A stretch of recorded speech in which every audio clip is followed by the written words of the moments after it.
বিহার আর UP থেকে, বিহার আর ঝাড়খণ্ড থেকে হিন্দুদেরকে নিয়ে ওখানে আমরা ঢুকবো, একদিনে খালি করে দেব মুর্শিদাবাদ মালদাকে, একদিনে খালি করে দেব।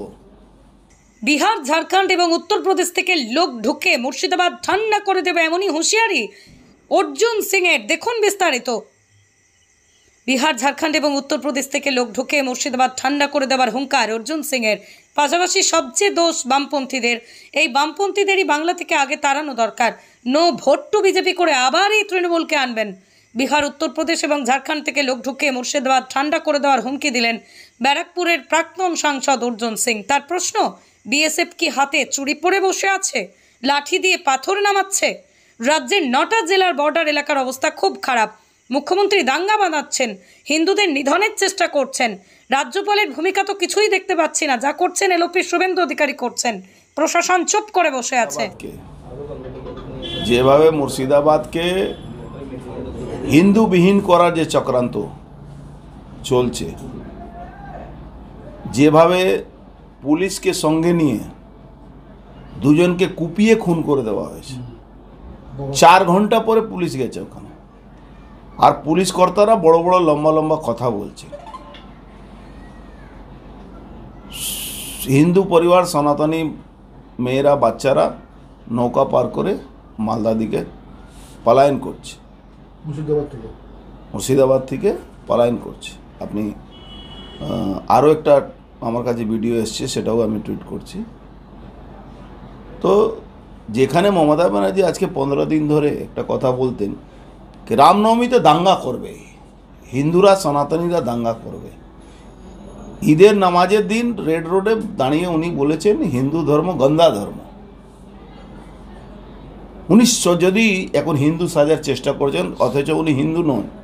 যদি উনি হিন্দু থাকেন, নিজেকে বলছেন আমি ব্রাহ্মণ ঘরের মেয়ে, ছেড়ে দিন ব্রাহ্মণ ঘর। উনি যদি মুখ্যমন্ত্রী পদ মর্যাদা ওনার যদি কাছে থাকে,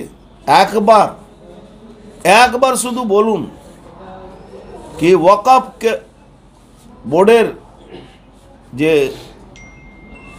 एमेंडमेंट হয়েছে, যেটা আইন পাস হয়েছে, তারপরে যে তাণ্ড হয়েছে, ওনার পুলিশ তার সহযোগিতা করেনি। একবার উনি বলেন कि এই দাঙ্গাটা, এই ঘটনাটা মুসলমান করেছে। উনি তো একটা ধর্মকে, হিন্দু ধর্মকে, সনাতন ধর্মকে গন্দা ধর্ম বলেছিলেন। উনি তো বলেছিলেন রামনবমী যারা করে তারা দাঙ্গাবাজ। আজকে উনি বলুন কি উনার এই মুসলমানরা দাঙ্গা করেছে ওখানে শমশেরগঞ্জে। এখন উনি বলছেন দুই পক্ষকে, আমি বলছি দুই পক্ষ ওখানে দাঙ্গা করেছে। লজ্জা হয় না? ডাকাতের দল করেন উনি।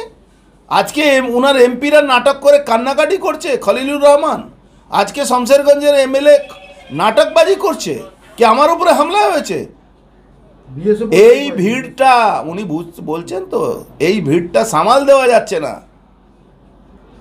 যেদিন বিহার আর ইউপি থেকে, বিহার আর ঝাড়খণ্ড থেকে হিন্দুদেরকে নিয়ে ওখানে আমরা ঢুকবো, একদিনে খালি করে দেব মুর্শিদাবাদ মালদাকে, একদিনে খালি করে দেব। একদিন লাগবে আমাদের। আর সিদ্দিকুল্লাহ চৌধুরী বলছে কলকাতা আমি অচল করে দেব। কারো কোনো পার্টি লাগবে না আমাদের। কলকাতা বাইরে থেকে লোক আনতে হবে না। কলকাতা হিন্দু ছেলেদের যেরকম 1946-এ গোপাল মুখার্জি পুরো বুঝিয়ে দিয়েছিল, তখন ত্রাহিমাম হতে হয়েছিল এই মুসলমানদেরকে, 10,000 হিন্দুকে কাটার পরে, সেটা আমরা বুঝিয়ে দেব। গোপাল মুখার্জি এখনো মরেনি। বাংলা বাইরে থেকে লোক এনে কলকাতাকে মুক্ত করাতে হবে না, আমরা নিজে করিয়ে দেব ওখানে কলকাতার লোককে সঙ্গে নিয়ে।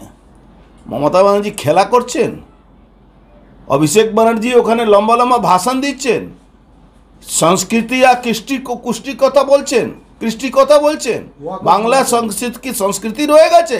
বাংলার সংস্কৃতিকে নষ্ট করা যদি মূল কেউ থাকে, তার নাম মমতা ব্যানার্জি।